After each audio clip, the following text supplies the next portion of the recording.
everyone, and welcome to another episode of Little Give. I'm so excited for you to meet our guest today. Go ahead, introduce yourself. Tell us where you're from. Tell us what you're all about. Hi, my name is Reverend Christine Von Davies, but everyone calls me Christine.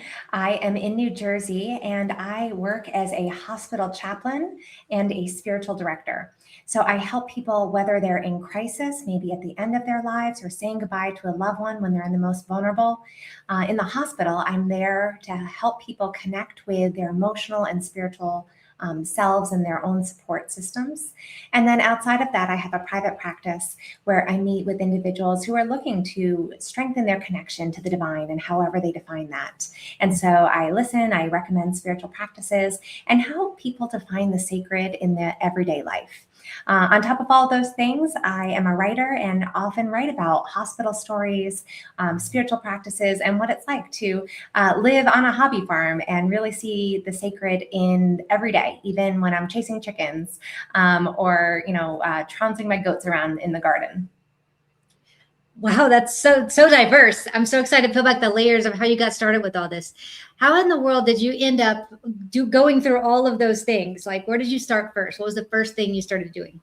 Yeah, so I grew up in the church, and I really took to the idea of God and feeling called to do something to really glorify God and help people. And I thought that was going to be through medicine. I became an emergency medical technician, and I was in the backs of ambulances with people holding their hands while they were going through crisis and while they were saying, why is this happening to me? And although I could administer oxygen and wrap some wounds and ensure a safe transport, what I was really interested in was being that companion for the journey when people were suffering, being there so that they weren't alone. And then around the same time, I had my own medical crisis, and I was diagnosed with generalized epilepsy. And I was in and out of hospitals, and it took a long time to get my medications right. Thankfully, I am all my seizures are under control today, and I have great doctors that I work with. But I was really getting dismayed with a lot of the healthcare profession and the guesswork, and frankly, some of the bad bedside manner of some of the physicians that I was seeing at the time. And my church had just gotten a new associate pastor, and in between hospitalizations, she took me out to dinner, and over a plate of spaghetti asked me, how are things with you emotionally and spiritually? And looking back, I realized, oh, that was me getting spiritual care, which led me to want to give that to other people. So I went to seminary, much to the bewilderment of a lot of other people in my life. Seminary is a weird choice, but I also went to social work school. So I thought that I would be a therapist, maybe for clergy. And after I worked as a therapist for a while, I realized, I really want to talk with people more about their spiritual lives. And so I like to link the two. The psychology and the spiritual. And I had to do an internship in seminary about being a hospital chaplain, and I really loved it. And so that's what brought me back into the hospital in a different way. Wow, that's so interesting. All the things that had to happen to get you where you're at now. A lot of people might have been in those situations and thought, well, this is somebody else's problem. What do you think it is about you and your personality that made you think this was a problem that you could find a solution to and help others? Yeah, so I think in chaplaincy, we talk about there's this term called existential meaning making, which I like to say it's finding purpose through our pain. And we can't always do it right away. Sometimes time has to pass and our story has to unfold a bit more for us to figure out, okay, what path might actually help other people? How has something I've been through? How can I work with it myself, become aware enough so that I can use that to help others? So for me, I think it was just always being community minded, having that be a big part of my upbringing. That was what we were told. We were always to help others and put others first. It's so amazing, all the things that you're doing. I'm sure that really supports people in their time of need and when things are really, really at their most challenging. Can you give us some examples of some of the things that you've gone through where you really felt like you've helped someone? Yeah. So I like to clarify, because sometimes when I walk into a hospital room, people are like, oh, you're the chaplain. I'm not religious. And I say, that's okay. I don't care about your religious sport card. I'm focused more on spirituality. And spirituality is the way in which we connect with ourselves, the way in which we connect with others, and the way in which we connect with the universe. For some, that might be divine, for some might be God, for some that might be nature.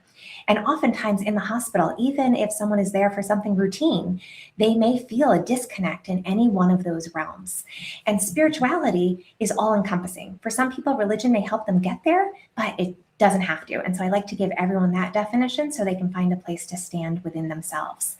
The bulk of what I do at the hospital is around end of life. And so sometimes it's about helping people to say goodbye in the best way possible. Even though the situation is tragic, it's helping them to find a bit of peace, perhaps a little bit of acceptance, and maybe even have a family or friends come in to be able to share with them about what that person has meant to them. So I'll give you an example I was just talking about the other day with my interns. Some weddings at the hospital, which it's usually an end of life situation. So either the patient is dying, or maybe the patient is the father of the bride, and the bride wants to get married before the father passes away. And so I've done that a number of times in my life, and it's always so, I like to use the word brutal. It's both brutal and beautiful at the same time, heart-wrenching and heartwarming. And so I'm thinking right now in particular of a wedding that I did for a really relatively young couple, and they had been engaged, and the bride, her diagnosis and I won't go through exactly what it is to give her some anonymity. But it was progressing very quickly, and it was very clear that she had a matter of weeks and not months or years ahead of her. And so we arranged it was a whole hospital endeavor. I was doing the official part and the spiritual part, and doing the emotional support. But we had the nurses, making bouquets out of masks, or the guests came and we have to wear plastic gowns in the ICU, and they were, took a marker and were putting bow ties on the plastic gowns, or pearl necklaces in marker. And we had patient experience, a different department of the hospital, was able to get us some sparkling cider and some wedding cake. And when we went in the room, it was just so solemn, but also you could really hear the love between this couple and their family. And there wasn't a dry eye in there, especially when we got to the vows about sickness and in health. And until death do we part. And the reading that the sister of the bride did was the E.E. Cummings poem, I'll Carry You in My Heart. And then her new husband wound up reading that at her funeral, just a couple of weeks later. And so to be in those tender moments when people are suffering and just be able to make it about 1% better, that's a lot of what I focus on in my work. Hi, my name is Justin Clark, and I'm the president of the Board of Directors for Driving Single Parents, a 501c3 nonprofit serving the citizens of San Antonio and Bexar County, Texas. I'm here today to tell you a little bit about the great work that our organization is doing for the citizens of San Antonio.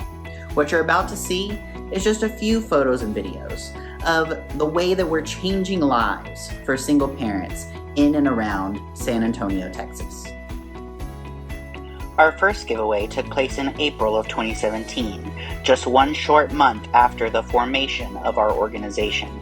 John, a Bexar County resident, was the victim of a horrible drunk driver incident. He and his daughter survived the crash, and we were so proud to give our first car to this deserving family. Fast forward to 2020, a very difficult year for nonprofits. We were able to secure 4 vehicles for single parents in need. Our organization, including our board of directors, list of partners, and portfolio of people we've been able to help in San Antonio, continues to grow, and it's all thanks to donors and local community organizations that have helped us along the way. This giveaway took place in 2021 and shows that we continue to help single parents even after the struggles brought about by COVID-19. Because of limited funds and the overwhelming need, we at Driving Single Parents are incredibly selective with the people we help. Some are victims of domestic violence. Others had a spouse pass away tragically, or otherwise fell on hard times. These single parents show adversity in the face of challenge and aren't looking for a handout. we offer a hand up and help get them back in the driver's seat. Many of the single parents we help go on to graduate college, get promotions, get married, mentor others, and some have even been so touched by the gift we gave them that they have decided to join our board of directors to pay it forward and ensure the continued growth of our organization. If you would like to help our organization continue to grow and continue to help single parents in need in San Antonio, Texas, and Bexar County, Texas, we would really appreciate your support. Please visit us online at www.drivingsingleparents.org. Thank you. Wow. What a story. Thank you for sharing that. That is heartwarming and tragic at the same time. How do you deal with the parts in your heart where you're seeing all of this pain all around you? And like you talked a bit about the universe earlier, there's a different energy whenever someone's going through something like this. How do you cope? Yeah, I've had to get better at it over the years. There was a time I was not so good at it. And so I've learned my lessons. One of the ways that I cope is I have a whole team of people caring for me. So I have my own therapist. I have my own spiritual director. I have my own trainer at the gym, as well as friends that I'm reaching out to all the time. I like to call them my soul friends. They're the people that I can call when I'm having the worst day possible, and they will hold me up. And I can be vulnerable and intimate with them, and they will support me no matter what I'm going through. So those are some of the people that help me. And then one of the reasons that my husband and I and my kids, we moved out to a hobby farm in New Jersey is because I so value being in nature. And sometimes it can be really easy to be in the moment, when you're doing things like chasing chickens or checking on your beehives, because there's no way that I can be thinking about other things. I have to be really mindful and present. And that takes me so far away from the suffering that I see every day in the hospital, and reminds me that life does persist in my flowers, in the rolling hills, in the beauty of being outside. Oh, that's so beautiful. I love that you talked about having a team of people who help you cope and help you, process some of the emotions you're dealing with. Because oftentimes when people are caregivers or helpers, that they kind of neglect themselves. So I love that you're doing all of that, and then had the ability to move to this farm and do all the fun things with animals. What do you find the most peaceful thing that you get to do?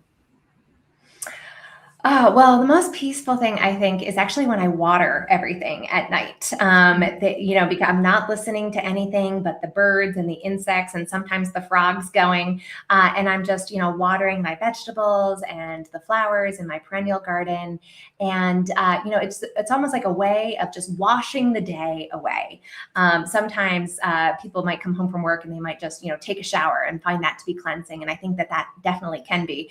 For me, it's about showering all of the life growing around me. And sometimes I'm picking some weeds as I go. Oh, that's so beautiful. You mentioned being a beekeeper. I'm also a beekeeper. What do you love about that? Well, it depends on the day. I don't love it when the bear takes over and comes and takes over my hive. But one of the things that I've loved about it is, that was something I started doing maybe 7 years ago or so, maybe a bit more than that now, was just learning all that there is to learn about it, right? And it's one thing to read it in a book, but then it's another to go through the hive and be like, wait, is that the queen? Is that the queen? To try to spot her, to research about different treatments that are out there. Sometimes I do get the honey before the bear does, and so that's always lovely. And I love bottling it and just giving it away to friends and families or people I work with. And so it's just is endlessly fascinating, and there's so much you can learn. There was a time where I would often go to the beekeeper meetings as well. And it was just hilarious to hear all the different opinions that people had. And there's so many different characters that are beekeepers. I'm delighted to know that you're one as well, because it really spans the age range, the culture range, the political range, what people do for their jobs. And it's this weird, unique hobby that really brings people together. It is so cool. And I agree with you. It's so fascinating because until you're actually in the hive, you don't realize how intelligent these bees really are and all the ways they work together as a family to protect the hive and to also make it flourish. And so when you're in there and you're looking at it, it's like taking a peek into like Mother Nature's gift to me. And I also find it like very soothing to hear the bees buzzing or flying around or watching them come in and out of the hive or just paying attention to how they're doing when they're growing. I mean, it's just, to me, it's just so fascinating. Yeah, and it's almost like a gateway drug in the best way, because when I started beekeeping, then I was paying attention to the bees on the flowers, and then I was noticing, oh, what's in bloom? What are they going toward? What can I plant more of so that they'll enjoy? And so it really got me into a lot more of gardening than I had originally planned on doing. That's so incredible. So besides beekeeping, you mentioned some chickens. Tell us a little about what else you have there that helps you kind of wash away the day. Yeah, so we have chickens. Right now we're trying to integrate baby chicks into the larger coop of the existing hens, and that's always a bit of a battle to get them socialized with each other. We also have Nigerian dwarf goats, and they are fun because they are just so playful. And so that's another way it reminds me, not to take life as seriously, because my job is very serious. But there's a way in which, I have to be reminded to have fun. And when they're just jumping all over the or insisting that they be, hand-fed because they're spoiled, or just headbutting each other. To me, it's just a delight to be able to watch them. I don't like it when they get into my flower garden, which happens sometimes if they escape, but they're you can't watch them and not just have a smile on your face. Hi, my name is Andrew Fraley, and I believe that sometimes we all need a little bit of help. If you're in the San Antonio community and you need some legal help, call me at 210-725-4658. Absolutely. I also love wildlife and animals and nature itself. And it's just really just, not only is it fascinating, but I also find it very soothing and like, wow, the world is so much bigger than just whatever's going on in your life in that moment. And so it's always very reassuring to me to be out there in nature. Yeah, I used to live in New York City, and I have a lot of friends that still live there, and they're like, this is your life? This is so weird and wild. And so something that I started doing, I'm not great at social media. What I started doing was taking just clips of, like the goats headbutting each other, or, a hive of, pulling up a frame of honey from the hive and superimposing it with like some spiritual lessons that we can learn. And so I can share that a little bit more, much like I share a lot of the patient stories. I want to also share, some of the beauty of being in this place that I'm fortunate to be in. And I also, right now, I'm sitting in a retreat center that we have on our farm. And so it's just one person or close couple or close family or friends, but it's a place where I can do spiritual direction, and then I can invite people to. No one's taken me up yet on investigating the bees with me and doing an inspection over there, but we have trails and we have ponds, and it's just so lovely to be able to sit here, and it's easy to connect with the divine when you're in a beautiful place.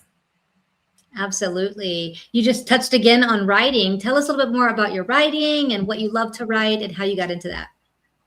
Yeah, so I write a lot of nonfiction, creative fiction, where I feature patient stories and then write about the spiritual elements that are involved in it.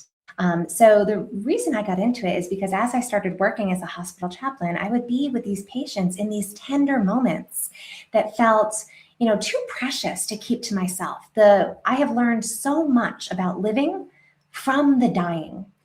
And I wanted everyone to be able to learn those lessons too. And so I've written in lots of different blogs over the years, and the latest place where you can find my writing is at Substack. And I weave in a lot of what I also teach. I teach at a seminary, and I teach interns at my hospital. And so a lot of the lessons that I'm giving them about how do you listen really well to other people? How do you not, start trying to fix when someone's suffering? Or what are different spiritual practices you can try? A lot of times people tell me the only thing that they know to do is to, sit crisscross applesauce and meditate for 20 minutes. And when they fall short of that, they feel guilty. And I'm like, oh no, there's so many different things that you can make into a spiritual practice. Drinking my cup of coffee sometimes in the morning can be a spiritual practice if I'm doing it slowly, if I'm listening to bird song and having intentionality around it. And so that's a lot of what I like to write. Sometimes I'll weave in different blessings and different practices. I also talk about ways in which we can, name different parts of our spiritual lives, because I think sometimes we go through things like a dark night of the soul, and that's not a term everyone's familiar with, but odds are good people have experienced it. And I've noticed that when I write about it and what that can feel like, people then feel seen. They're like, oh, there's a name for what I went through. So that's a lot of what I like to do on there. I like people to be able to read it and feel seen in it. Absolutely. And I'm sure that it helps people feel like they're not alone. Like, I'm not the only one. There's, a bunch of other people in this world that have been through what I'm going through and made it on the other side, So I love that you're sharing that in writing and different ways to help other people find. And then you spoke about, the little things that you can do, which leads me to my little gift questions.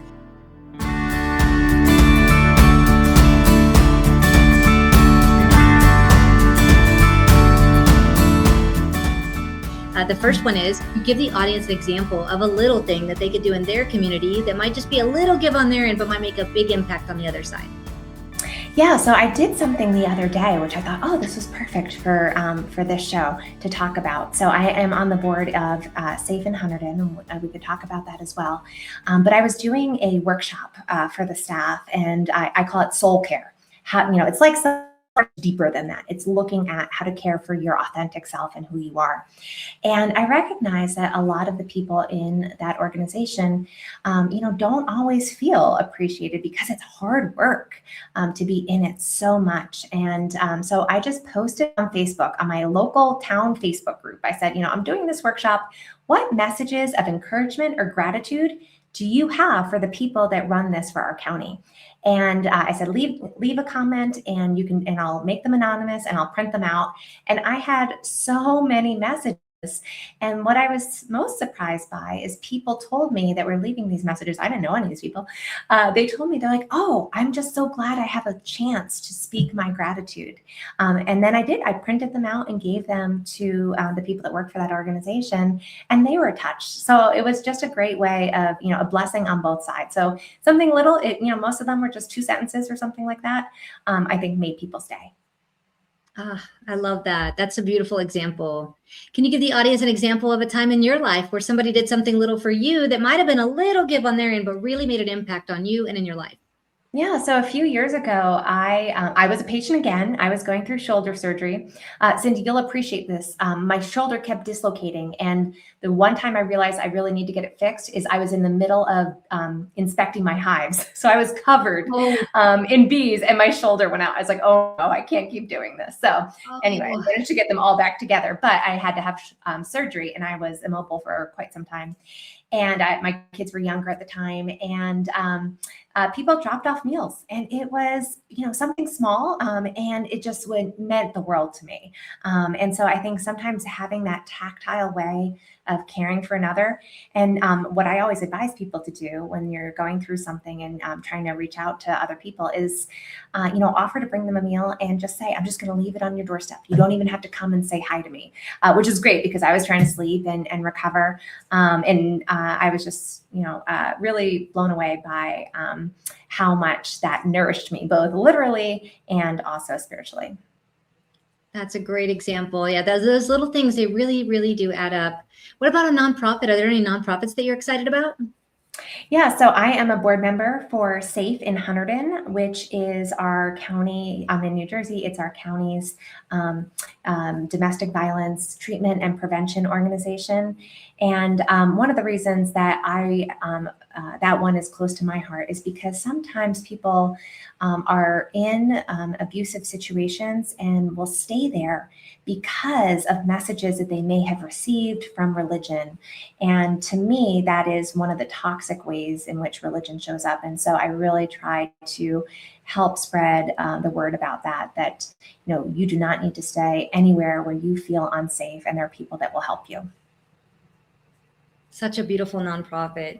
Thank you so much for everything you shared today. Why don't you tell the audience where they can find you, they can get to know more, they can learn more about your writing, all the things. Yeah, so probably my website is a great place to start. It is my first name, Christine, Chrisstine, and then V, which is my middle initial, and then Davies, Davies.com.